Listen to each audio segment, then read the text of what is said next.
Okay, we're recording. Okay, so good to see y'all again. Sorry I was out for most of last week. Executive decision. I decided that the disadvantages of coming outweighed the disadvantages of not coming. So anyway, all better now, and I think the threat of the stomach virus that my daughter got is gone. So hopefully I won't be spreading that around. It was going around at her school, and I just thought, if it's going around at her school, it could go around at this school, and that wouldn't be good. So anyway, that's all behind us. So moving on now to chapter 4. Before I go into chapter 4, so of course, this illness came up right as we were finishing up chapter 7, and chapter 7 is a bunch of important material. I hope that the recordings were useful. I hope that was a good way to learn. Of course, I did the extended office hours on both days as well, and I hope that was useful. A bunch of people came, especially on Friday. But if you have remaining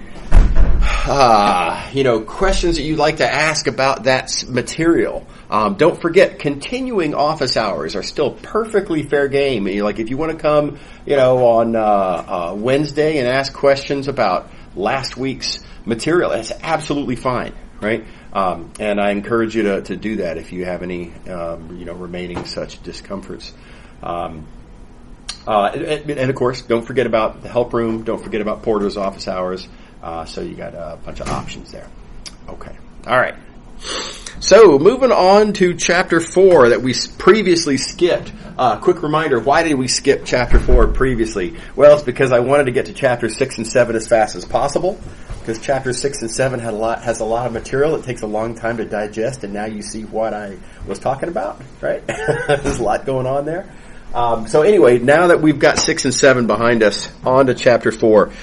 Section 4.1 is a lot of review, really. I mean, most of it's review. It's talking about Taylor polynomials for single variable functions, and then it introduces the multivariable version of that, and that's what I'm going to talk about somewhat. But anyway, just a reminder what Taylor polynomials are in the first place.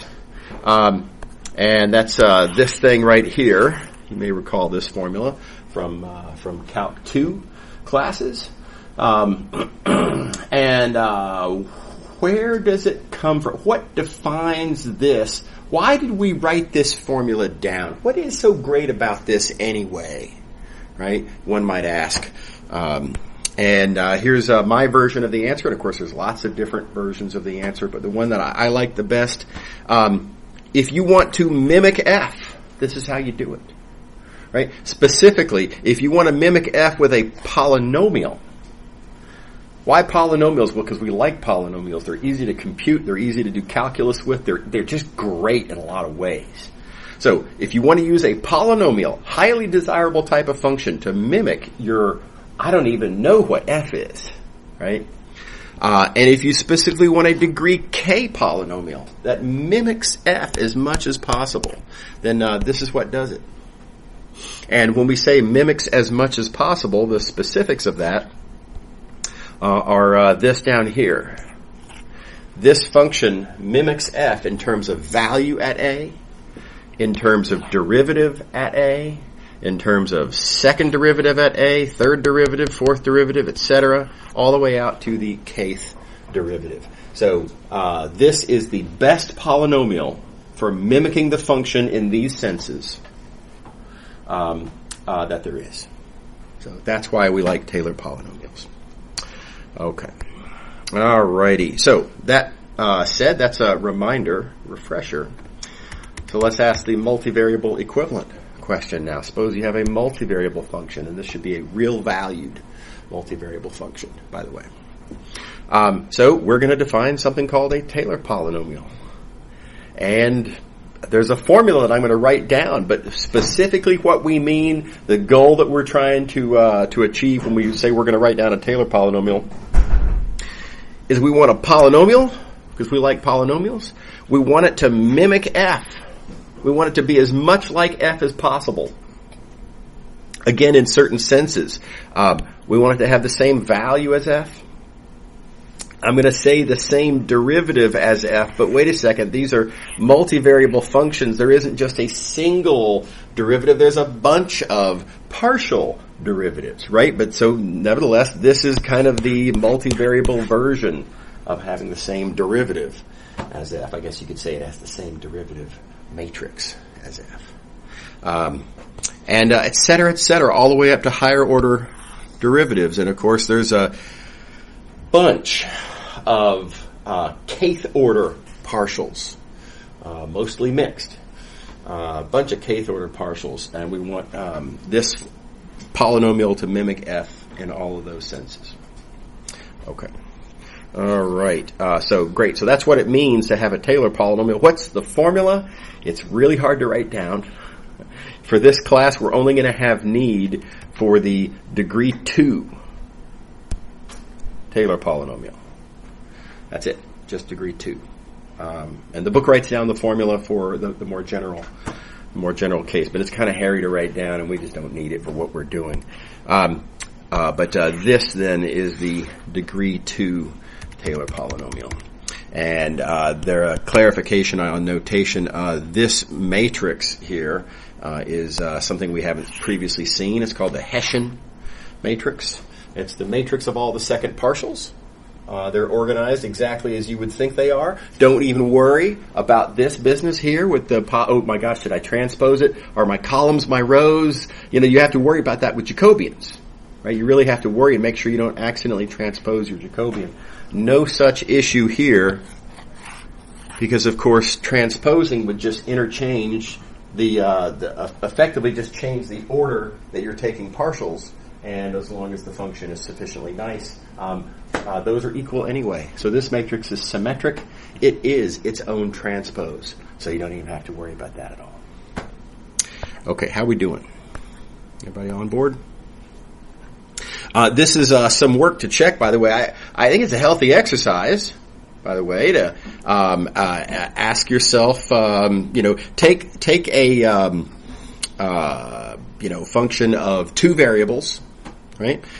So just x and y, and write this out and ask what's its value at a.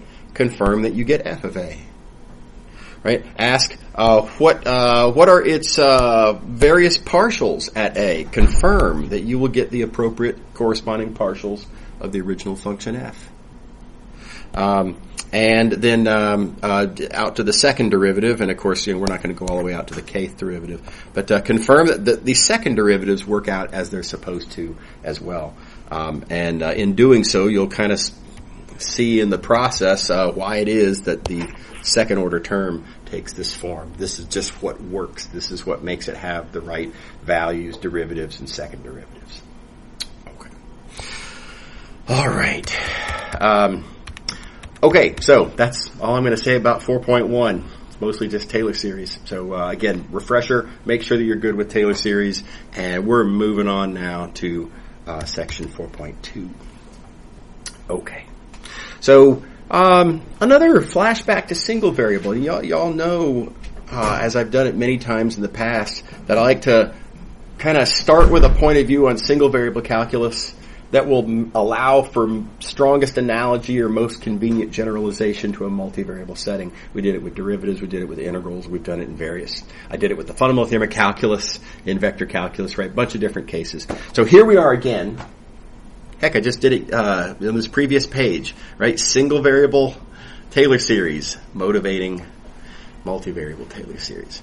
Okay, so here we are again. Here we're going to look at how do you do optimization in single variable calculus. So there's a lot of misunderstandings about single variable optimization. A lot of students think that you actively hunt down and find maxima, that there's an algebraic process you go through, and when you're done with your algebra, that thing that you get is your maximum. That's not true. Common misunderstanding.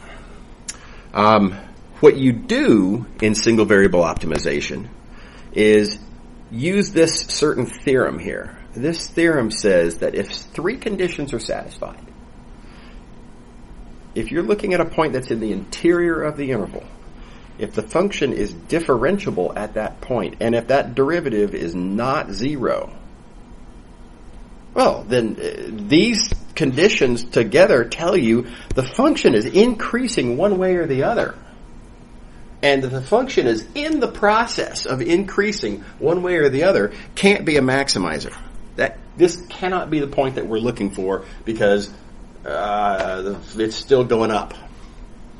Right? So if you are on the side of a mountain and where you're standing, it's steep, you're not at the top. Right? I mean, it's one of these things that's, if it's steep, then just whatever direction's up, just go that direction. Function's getting higher, you're not at the top yet. Right? Okay. All right. So, couple of 4 examples. Let's look at this point right here. At that point, we're in the interior. Do it like this. As I've got it drawn anyway, this function's differentiable, and the derivative is not 0. So in fact, the function is increasing. In this case, you'll notice increasing as you move to the right in the domain. So now, likewise, let's think about this point here. That point is in the interior. As I have it drawn, the function's differentiable there. The derivative is not 0. And I claim again the function is increasing one way or the other. Now it's not increasing as you go to the right. Sure, but it is increasing as you go to the left. So for the purposes of eliminating these points as possible maxima, it doesn't really matter which direction uphill is. It just needs, I need to be able to say, look, there is an uphill, and so therefore these can't be maxima. Right? So the fact that this one's uphill to the left, okay, cool. Still not at the top. Okay, so these points we can eliminate as possible maxima. So this is what we actively, deductively conclude. This is the deductive process that we use when we do optimization. We find points where 3 conditions are satisfied, and we conclude that it's not a maximizer. And here's the really good news. This works at almost all the points in the domain. So in particular, I can eliminate all of those points and all of these points, and I'm trying to be careful to color this correctly, all of those points and all of those points. Not a maximizer because of this elimination process. Everybody good? Okay, so this is stuff we know for sure. I definitely know these points, colored in green, not maximizers. Now, here's what's left over. Here are the points where we have to kind of throw up our hands and say, I got to tell you, I don't really know what to do with these other points. Boundary points, right? So that point there, this point here, A and B, they're not in the interior. I can't just automatically say, oh, this isn't a maximum, because look, it's kind of steep there, right? The derivative is non-zero. Yeah, but the uphill is in the direction that I can't go. I'm not allowed to go over here. This is not in our interval. The fact that this point is a boundary point is what really stopped me from being able to draw any conclusion. So, at that purple point, the condition's not satisfied, I can't draw any conclusion.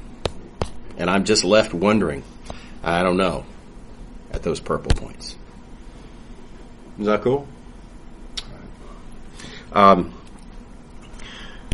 This point right here, where there's kind of a corner on the graph, function's not differentiable there. Again, can't draw any conclusions. I'm left wondering what's going on at that point. And likewise, at this point and that point in orange, the derivative is not non-zero. And so again, I'm left wondering. I can't. This theorem that I have in green doesn't apply. I just don't know what to do. I can't really conclude anything about any of those points. Okay. Now, in practice, we don't tend to write all this down because we sort of know that these points this is unfortunate, right? But the points about which we can deductively conclude something are the points we are not interested in. Right? So we don't usually bother writing that down, but I want to emphasize those green points are the points where we know something. And it's just, our unfortunate problem that the points where we know something are the points that are not the ones we want, right? So in practice, day in and day out, what we tend to do is we tend to do this sort of upside down and backwards, you might say. So let's see here. I'm going to zoom out so we can fit all this in. We look where these conditions fail. Right? And so, for example, failing to be in the interior means you're on the boundary. Right? Failing to be differentiable, well, that means that the function's not differentiable, et cetera, et cetera. So any point where any one of these things happens, that's going to be one of these points where, we couldn't really conclude what was going on at, these 5 points. We're deductively confident about what's happening at the green points, and I'm not going to bother writing down because they're exactly the ones I don't care about. But these are the points that are left over. These are the ones that might be what we're looking for. And so these are the ones that we're interested in some sense, right?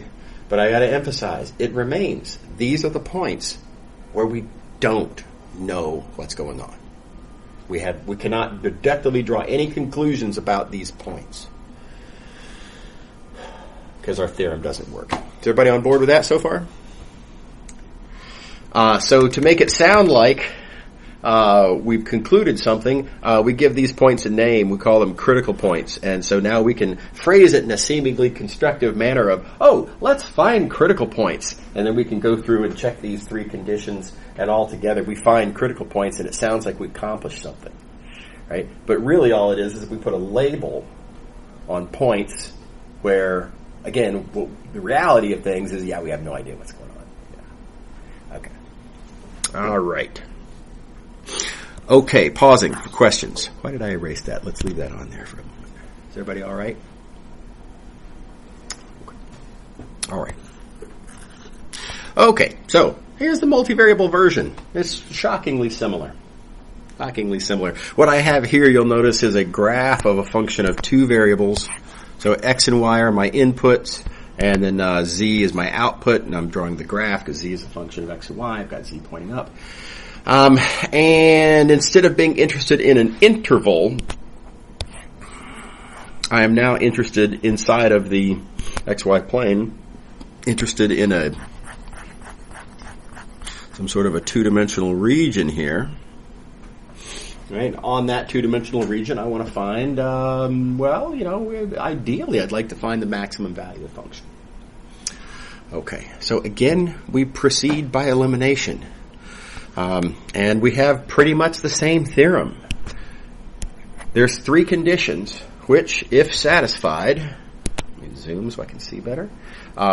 If satisfied, if you're in the interior, if the function is differentiable at that point, if the gradient is non-zero at that point, we can definitely draw a conclusion. For example, let's look at this point right there as I have it drawn.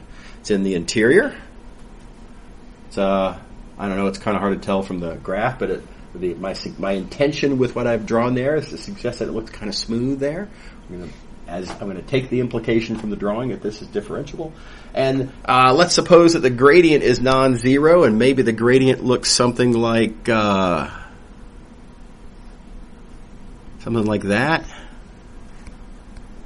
Right? Remember, gradients point uphill, and this point's kind of lower down, and it kind of looks like it's rising up, toward that section there. So maybe this is what the gradient looks like. This being the case, I claim we can conclude that that is not the maximum that we're looking for. Definitely not. Because after all, I can just head in the direction of that gradient. Just go slightly, if only slightly, in the direction of that gradient. I'm in the interior, so I'm not going to run off the side. The function's differentiable, so the gradient is in fact telling me the direction the function is increasing the fastest. And if it's non-zero, it's literally telling me a direction that I can go. The function is increasing as I go that way. And if it's increasing, you're not at the top yet.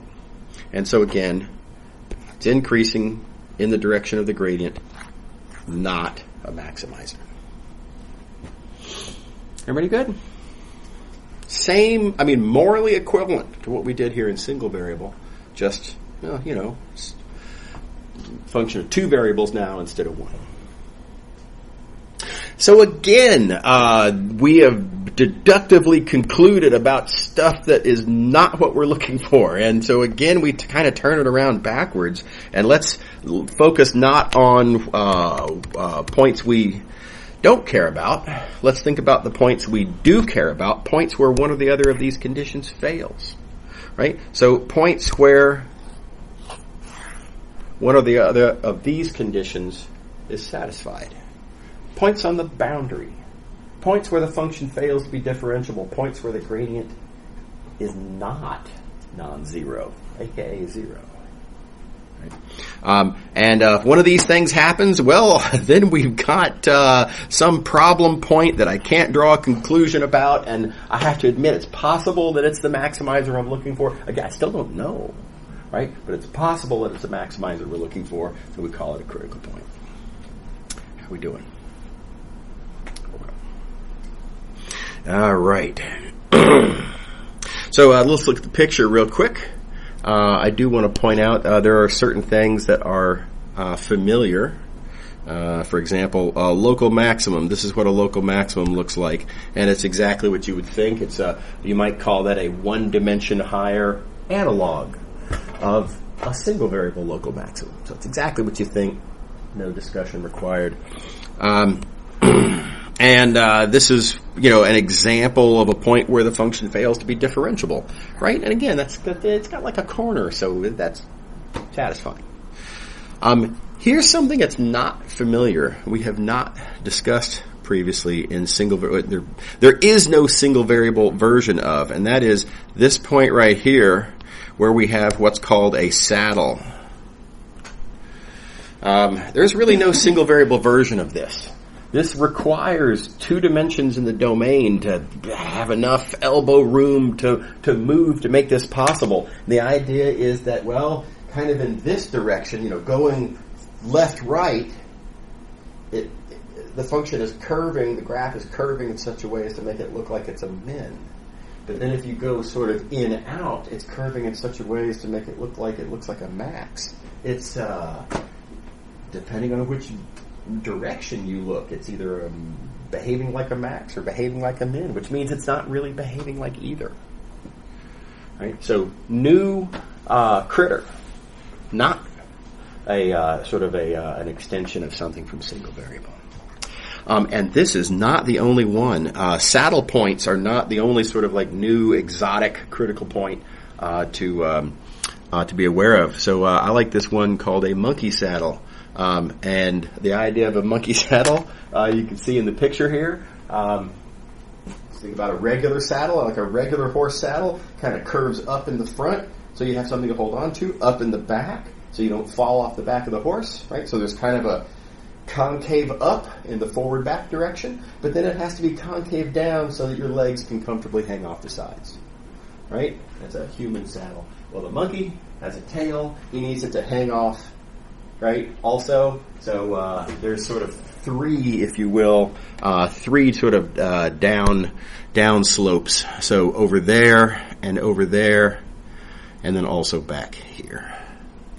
Right? So again, there is no single variable version of this. And it gets all kinds of weird. Look at this weirdo right here. That's, oh my God, that's like a insect saddle or something. Right? So that's strange and worse. Let's see. Well, anyway, here I have a 3D model of another one that I like to call it a shoulder point. And here's my model. So you can imagine a point that's kind of an inflection point in the left-right direction, right? But then kind of a maximum in the forward-back direction. That's different right? Again, there is no single variable version of that. So lots of weird versions of what critical points will look like. How are we doing? Okay. All right. Yeah. Oh, by the way, just for fun, if you look further on the monkey saddle, if you scroll down on the monkey saddle page, they actually have somewhere down there a non-math response to the monkey saddle search, where somebody actually put a saddle on a dog, and there's like one of those little teeny tiny little monkeys, and he's running down a football field with a little monkey with a saddle on a dog. It's hilarious. It's way down at the bottom, so you'll have to look for that on your own. Okay. Alrighty, let's do an example. Here's a function, 2 variables, right? So the domain here is all of R2. Let's find the critical points. Alright, back up to the thing up here. Critical points come in sort of 3 different types, right? You got boundary points, failure of differentiability, and points where the gradient is 0. These are the 3 things we have to check for. Okay. Well, let's look for boundary points. This function, well, it's defined everywhere in the entire plane. There is no boundary. There's no edge, right, to the plane. So you're never near the edge because there is no edge, so there's no boundary. That means that every point in the entire plane is interior. So now this is one of these things you have to ask yourself, is that good news or bad news? It feels bad because we didn't get any critical points. I like to think of it as good because that means that we didn't stumble across points where our deductive argument failed. Our deductive argument is fine in the sense of boundary issues. So that's nice. So good thing. Differentiability problems. Where does this function fail to be differentiable? It's a polynomial. Differentiable everywhere. No such issues there either. So again, good news. Didn't find any critical points. AKA, I didn't fail to eliminate anything. All right, and then where the bad news kicks in, let's take the gradient. We set it equal to 0 because, well, that's what the rule is for finding critical points, thus leaving us with this algebra right here. And now we just have to solve. And in this case, the algebra is pretty straightforward. I need this equation to be true, which tells me that x has to be plus or minus 1. Right? And I also need for this algebra to be true, which tells me that y has to equal to 0. Altogether, then, this gives us these critical points. What do you think? Yes? So, if there were more than one y value, yeah. Yeah, then you'd have, like if there were 2 possible y values, then you'd have 4 critical points. Yeah, that's right. You have to consider all possible combinations. Yep. All right. Okay, now I deliberately made this first example to be an easy winner, right? To, get a win on our belts, right? But sometimes the algebra is not nice. This just happens. I wish it weren't the case, but sometimes this happens. So let's suppose that we had taken the gradient and we're setting it equal to 0 and found ourselves looking instead at this algebra. And how would we proceed with this algebra? Well, that tells us that x squared has to equal to y squared, and a lot of students will mess this up and will just kind of casually take the square root of both sides of the equation and conclude that x must equal to y. That's not true. It's just not true. It just doesn't work, right? That's not legal algebra.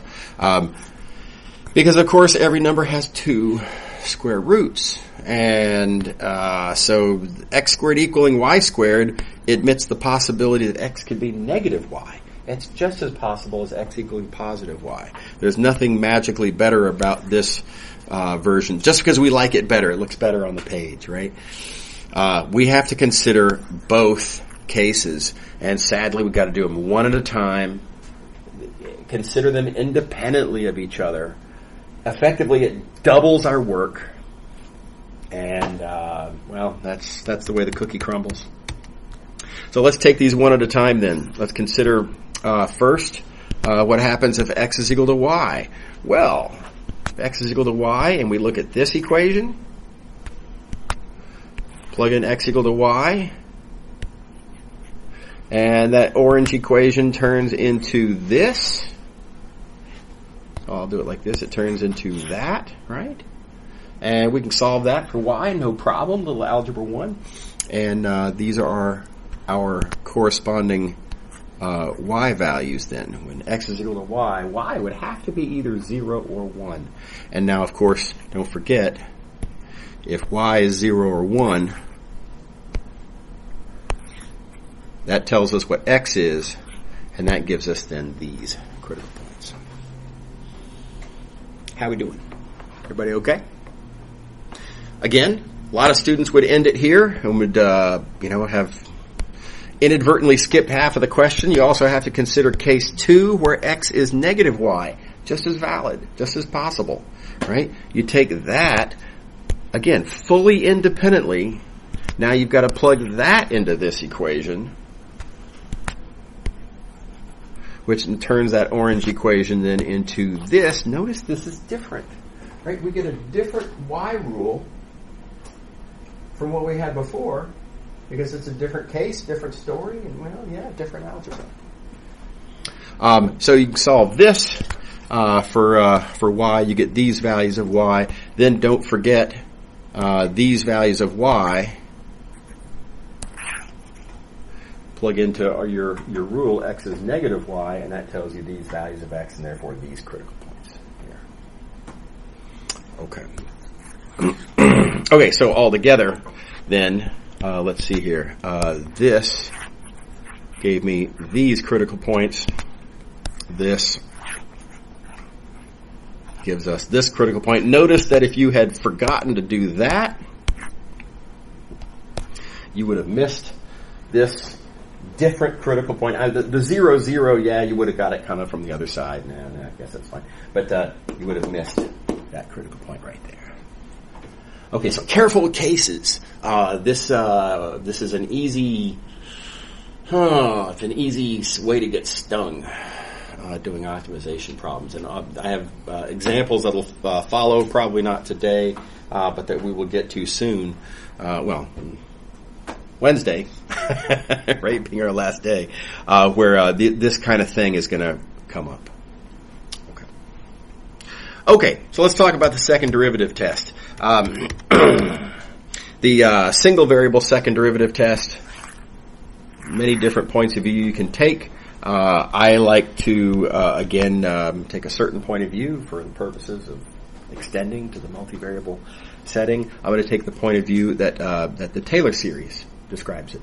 So here's our second degree Taylor polynomial, and if you're looking at a critical point where the derivative is 0, then this whole term goes away. And wait a second, don't forget this term over here is constant. And so if you're trying to understand the behavior of this function as indicated by its Taylor polynomial, near the given point, well, the behavior of the function is pretty much dominated by this term right here. And this makes for a simple discussion because perfect squares are always non-negative. You're not going to get any negative from this x minus a quantity squared. 1/2 is positive, that's no problem. And so whether this term is positive or negative is entirely dependent on the second derivative.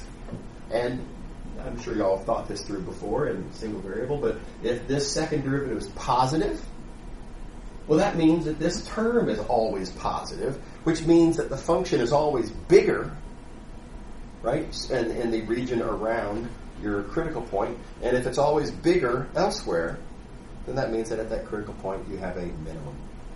Right? So positive second derivative, local minimum.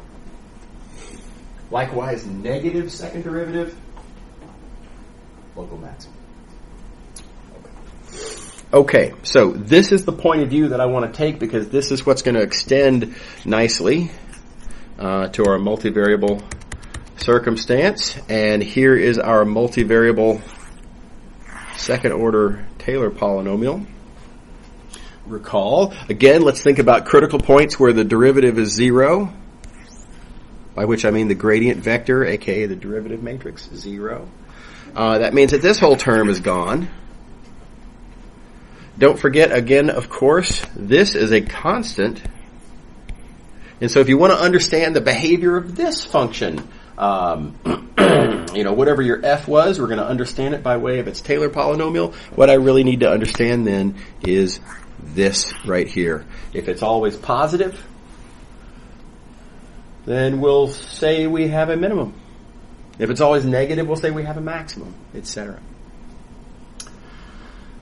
So the problem is that this is a harder bit of algebra, right? This thing is uglier looking and harder to deal with than this, which of course is very simple. It's just scalars and positive and negative, and counting minus signs is all there is going on. There's nothing hard to deal with. This purple term down here, right? This is weirder. There's a matrix vector product. There's a dot product. It's very strange. You may recognize this though from Math 218. This is a quadratic form. I hope you all remember quadratic forms from Math 218. Good news, we're not going to really use Math 218 formulas and stuff, but I am going to need to make reference to the idea that this is, being a quadratic form, sometimes positive definite, and just like we saw with the single variable case, if this thing is always positive, well, that means you have a minimum. Right? And likewise, if it is always negative, then that means you have a maximum. Okay. And if it's indefinite, now keep in mind what indefinite means. Indefinite, in reference to quadratic forms, doesn't mean, I haven't figured it out yet. Right? Indefinite means that it is not positive definite, it is not negative definite, and it's also none of this semi-definite nonsense. Right? Indefinite means that it is sometimes positive and sometimes negative, both. And if that's the case, then we've got a saddle point.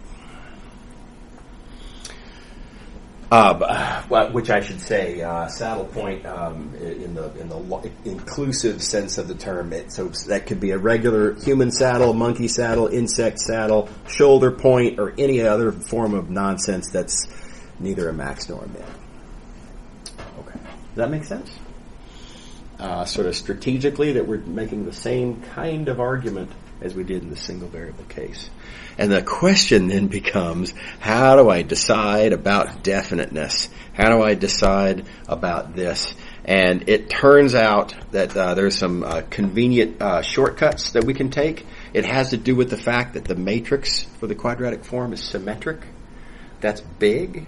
You may recall, again, from Math 218, symmetric means it's diagonalizable, and various other things. You could do a change of basis and rewrite the formula in in terms of a different basis like this, and then you can consider cases, and some nice simplifications work out. This is a really cool discussion that is all linear algebra, and it's non-trivial.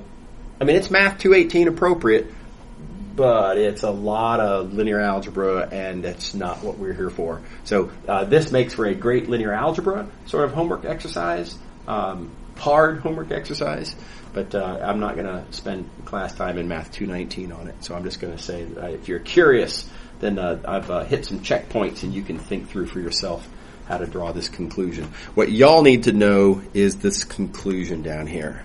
This is called the second derivative test. And it's just a collection of rules. By the way, this is for only functions of two variables. The book has the rules for how to do the second derivative test when you have three or more variables, and it gets weirder because, it's just hard. There's more cases, and it's hard. And so we're not going to worry about that in this class. We're only going to consider the second derivative test for functions of only two variables. And this is noted on the content syllabus. So here's the deal. that Hessian determinant, if it's positive, then we get a very familiar sort of conclusion, and that is you look at the second derivative, and if it's positive, that's a local min. If it's negative, it's a local max. It's very familiar from what what we recall from single variable. Now, to be clear, when I say second derivative, I'm looking here at the x second derivative, the x second partial. Turns out you can use the y second partial instead if you'd like. Arbitrarily, I like to look at the x second partial. It doesn't make any difference as it turns out. All of this, of course, make sure to remember, only if the Hessian determinant is positive. Okay. Alrighty. What if the Hessian's determinant is negative?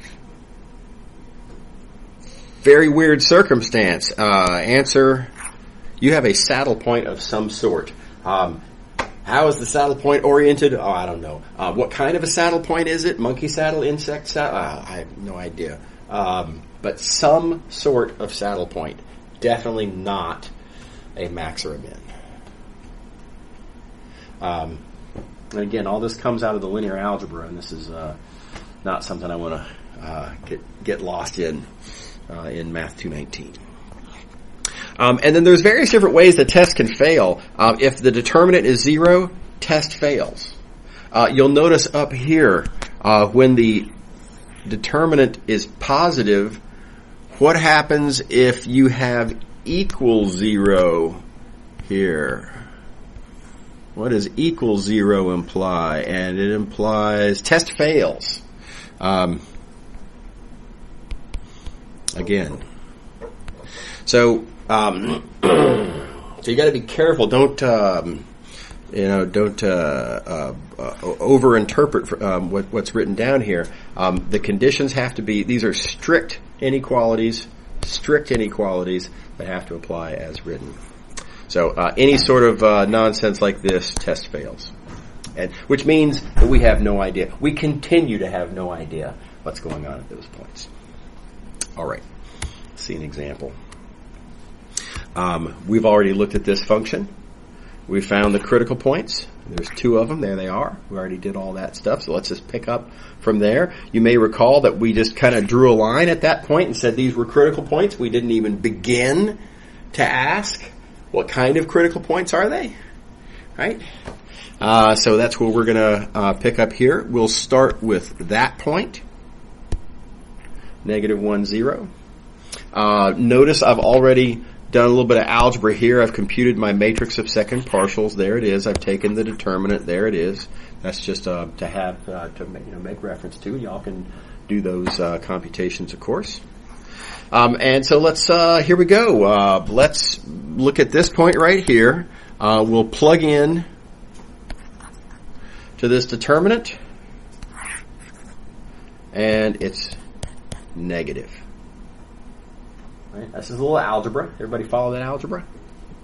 Well, negative. What does that mean? Okay, you come back up here. Hessian determinant negative. Saddle point. Done. Right? So nothing further to investigate about this point right here. That is a saddle point of some sort. I don't know what kind. Not a max, not a min. Okay, now, next. Let's think about this other point that we have here. Think about 1, 0.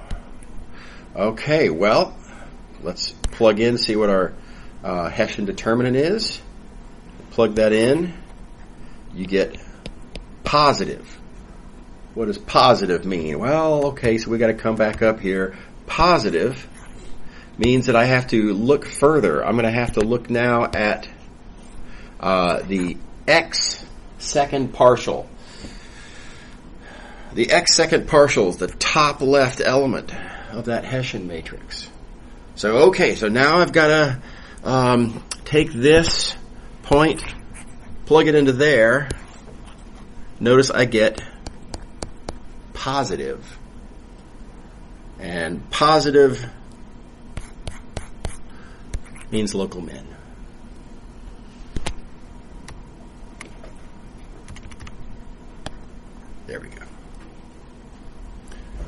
we doing? Does everybody see the process? It's very mechanical, right? Got to follow the rules as written. And it'll often, I don't want to say, certainly not always, and I hesitate to say usually, but often it will tell you what kind of a critical point you've got. Okay. Everybody good? All right. Okay, so some ugly questions follow. Namely, okay, fine, so we know where local maxes are, local mins, etc., at least, well, most of the time.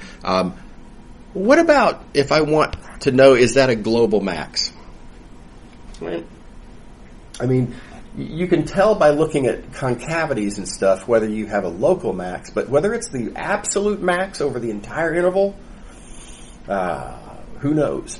In fact, there's an even nastier question, which is, how do we know a maximum even exists? And very often it doesn't. Right, here's some easy examples. You look at this function right here. I emphasize that the domain here is open on the left, so the domain does not include this left endpoint.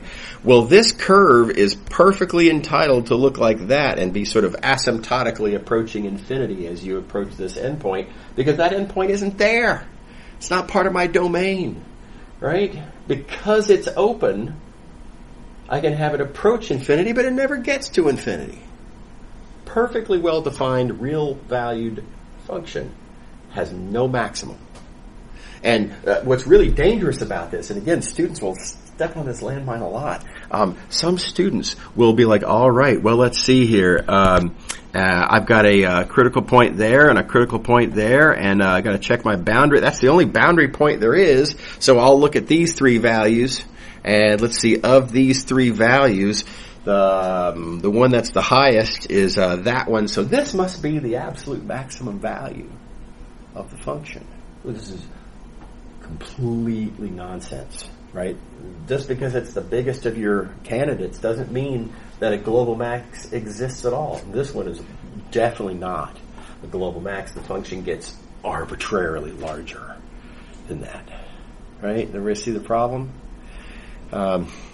So likewise, other kinds of issues that can come up. Your interval could be unbounded.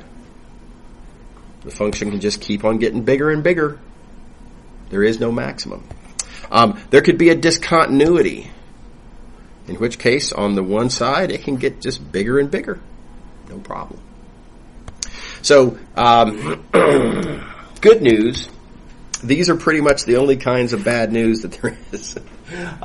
And so, in particular, if you have an optimization problem where the domain is closed, in other words, none of that nonsense, and where the domain is bounded, in other words, none of this nonsense, and if the function that you're interested in is continuous, in other words, none of that nonsense, right? If you can eliminate these three bad news scenarios, if your domain is closed and bounded, your function's continuous, in this case, there is definitely a global max somewhere on that domain.